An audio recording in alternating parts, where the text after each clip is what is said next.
I'm so sorry. So what's going on today, brother? I'm so sorry. What's going on? Okay, come out here in the light where I can see you. We'll step right over here, okay? Okay.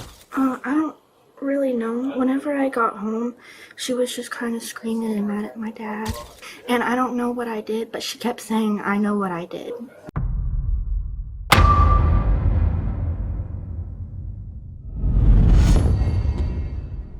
March 25th, 2026. A quiet residential street becomes the stage for a family's breaking point. Officer Childress arrives at a home where the silence is louder than the sirens.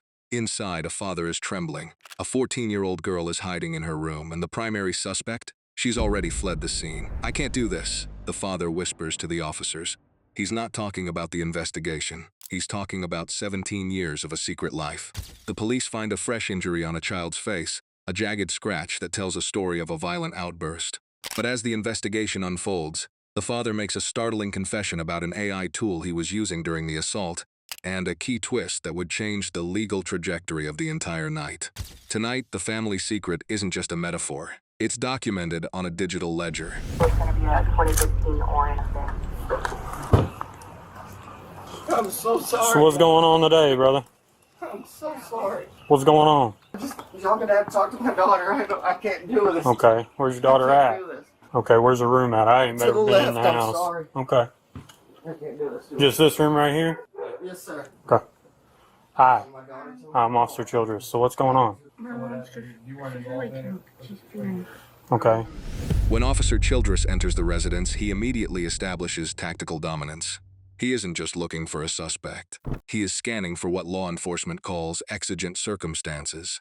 Situations where an officer must act swiftly to prevent physical harm or the destruction of evidence. Notice how Childress moves the 14-year-old victim into the light. This is more than a wellness check. It's a forensic assessment of physical manifestation of abuse.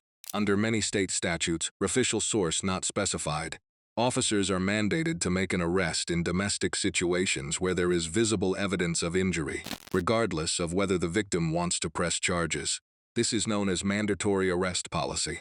The state is going to take over either way, Childress tells the father. This is the authority layer. Once blood is drawn or marks are left, the private family matter becomes a public order offense. On the side of her face from where she smacked them off. Got scratches all over my hand from a few days ago. That one's sir, fresh. they're That's 2 fresh, days ago. right? Like, My daughter has pictures on her phone of where my wife has I'm attacked gonna go me. Try to help. I'm I gonna don't work on wanna this. do it. This is not right. This is No, not right. I mean, no. They're gonna go try to locate her. I mean, this is the best way to get this taken care of. Because, I mean, either way, with marks like that, the state's gonna take over. I'm gonna do it. I give everybody an I option. love your mom, you know that. I don't want this. So, if you guys want to, you start. Okay, honey? You okay with writing one of these? Yeah. Okay. You sure? Yeah. We'll go ahead and get this wrote out, okay? The atmosphere is thick with traumatic bonding. The father repeatedly defends the woman who allegedly just attacked his daughter. She's a good woman. It's the drinking, he pleads. The tension shifts to the weight. Officers are pinging license plates and checking the local bowling alley, a known haunt for the suspect. They are setting a fatal funnel, not with guns but with logistics. They know she will return. Then, the headlights appear. That ChatGPT is. I was talking to it about the situation that was going on while I was filming. It was telling me. And you don't have like Life 360 or anything with her that tracks her location or anything? Okay. The suspect, Tracy, returns.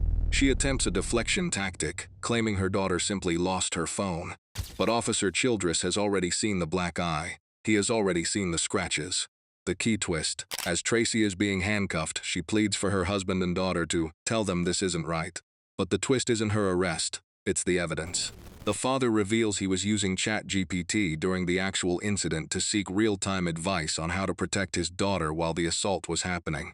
The AI's guidance became his moral compass when his 17-year marriage hit a dead end. "I was talking to it. It was telling me what I should be doing," the father admits. A digital witness to a physical crime. What's going on tonight? Not too much. Not too much. Yeah. Well, that's not what we've been told. So, we got a call earlier. Did you and your daughter get into it? No, my daughter has been in trouble. Yes, she lost her phone. So, what was your guys' argument about? Because you guys got in an argument. We were here earlier. She lost her phone. Yeah. Okay. So you guys just were arguing about her losing her phone? Yeah, she got in trouble and lost her phone. She was back talking, being rude. Okay. Well, we were here right after you left, and it was there, so it had to have happened sometime, pretty quick. Well, it wasn't from me. Okay. Well, she's claiming it is. I haven't got to speak with my daughter since I got Okay. home. Well, you're probably not going to, because you're going to be under arrest for domestic violence. Come here. Okay. Have you been drinking today? No. Are you sure? Because I Yeah. can smell it. So you want to try again?